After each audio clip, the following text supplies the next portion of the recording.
How to ask your partner for a threesome.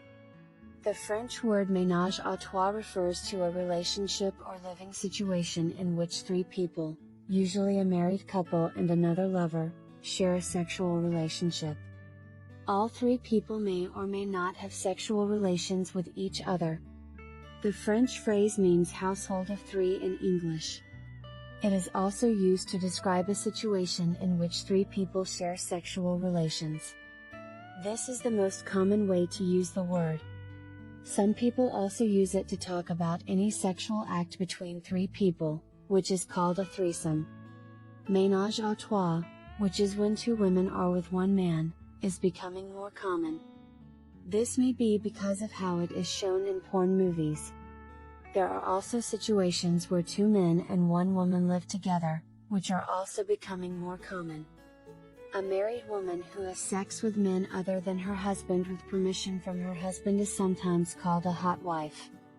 Most of the time, husbands take pleasure in their wives' happiness or like to watch, hear about, or read about their wives' adventures. Husbands can also take part by doing threesomes or setting up dates for their wives. As far as sexual fantasies go, doing it on top of Mount Everest or inside an active volcano ash right up there with threesomes. But getting a partner to agree to a threesome may be harder than one thinks compared to the other two exciting scenarios. So, we asked Dr. Chantal Tibbles, a sociologist who studies sex and gender and is our go-to expert, to help couples figure out the best way to get another person in the bedroom.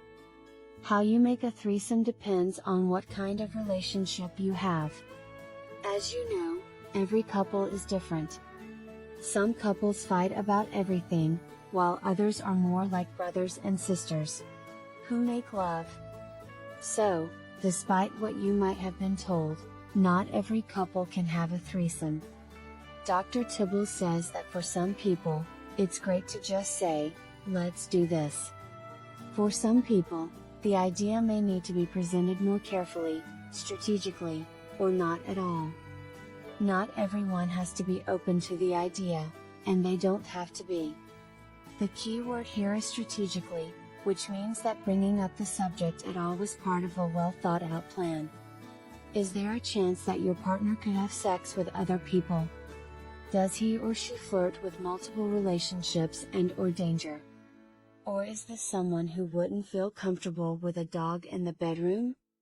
Think about whom you're writing for. There isn't always a way to keep people from getting hurt. Unless you have a crystal ball that works, there's no way to know what will happen in the future, says Dr. Tibbles, who has obviously never watched the Back to the Future trilogy. And because we as a society have given sex so many different and often random meanings, you never know when someone's feelings might get hurt. That's the problem with talking about group sex. You never know what you might be getting yourself into. Maybe your partner is in a phase where they'll say anything they think you want to hear. So, even if people say that a threesome is written in the stars, you might not realize that you're setting yourself up for trouble.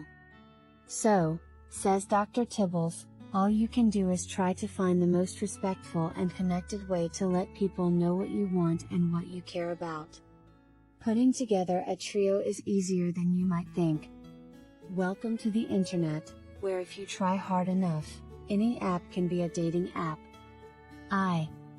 If you don't want to do the obvious and try an app like 3and, which was made to set up a ménage à trois in mind, Dr. Tibbles says you can think outside the box by actually talking to someone in person, if you can even remember how to do that. There are a lot of different ways to find a third person for your threesome. These include traditional dating sites, communities that focus on sexual exploration, and professional service providers. Talk about limits and bounds all the time. Rules and limits should be talked about at the start of your threesome adventure, says Dr. Tibbles. Ideally, long before it happens. Only you can decide the tone of your relationship in this way. It could be risky, but big risks often pay off. When you and your partner meet someone new, communication is the most important thing. Don't be shy right before you all get in bed together. Open a bottle of wine and talk about what you're into and, more importantly, what you're not into. You might be disappointed to find out that Susie on Tinder doesn't like butt stuff, but it's much more important to know that from the start.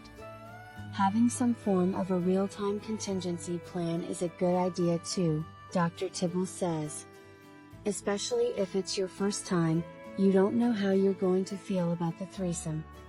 You might not like it, you might not like a rule you set, or you might be so happy that you're willing to let go of a rule you set before. Setting up a way to talk will help everyone as the event goes on and things get heated.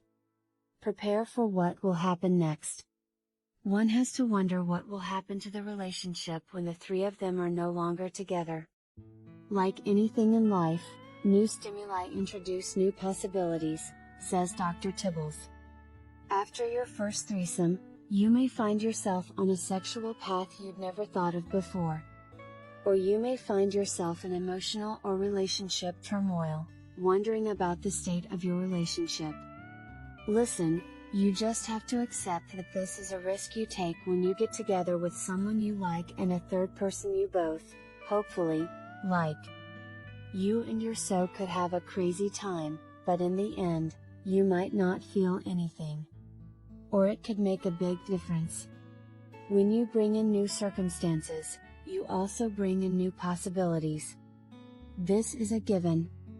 If the idea of what if bothers you, you might want to think about your approach more before diving in. You and your partner might need to do a little more emotional and/or relationship work before you're both ready to go there, and that's fine. But it's 2022 now, and our generation is the what if generation. Think about this, it was a lot harder to find a third person for a threesome 10 years ago. There was no Tinder. Instead, there were sketchy backpage ads and strange people on Craigslist. Still, people have a long way to go before they can be completely honest with each other and say what they feel. So, until then, talk to your partner about making a trio, and then go out and find someone. You know, as long as your partner is okay with it.